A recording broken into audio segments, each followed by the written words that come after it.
կա մի փառատոն, որտեղ ներկայացվում են վատ ֆիլմերը, եւ խոսքս ոսկե ազնվամորու մասին է, պատկերացնում ես։ Վստահ եմ հայկական ֆիլմերը այնտեղ լիքը տեղ կունենային։ Ոսկե ազնվամորին ամենամյա մրցանակաբաշխություն է,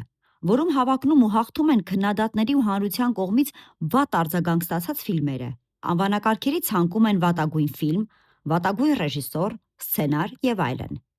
Հիմնադիրներն ասում են, որ իրենց նպատակն է իրենց գործընկերներին հիշեցնել, որ երբեմն նրանք էլ են սխալներ թույլ տալիս։ Սա մի անլուրջ միջոցառում է, որ ավանդույթ է դարձել 1980 թվականից։ Դրանից հետո ամեն տարի մի խումբ կինոմաններ ու կինոգործիչներ կազմում են տարվա վատագույնների ցանկն ու քվեարկում։ Արարողություն հաճախ չի լինում, բայց եթե լինում է, հավակնորդները դրան չեն մասնակցում։ Բացառություններից են եղել Հոլի Բերին, ով մրցանակաբաշխությանը ներկայացել էր մի քանի տարի առաջ, ստացած Օսկարը ձեռքին, եւ Սանդրա Բուլոքը, ով 2010 թվականին անձամբ եկել էր ոսկե ազնվամորին ստանալու, իսկ անմիջապես հաջորդ օրը հոտնկայս ծափերի ներքո ստանալու իր առաջին Օսկարը։ Գիտես, աշխարհում ամենաշատ ոսկե ազնվամորի որ ֆիլմն է ստացել։ 9 ոսկե ազնվամորի պատկերացնում ես։ Հետաքրքիր է, օրինակ, որ ստանում են այդ մրցանակը, ուրախանում են հետը։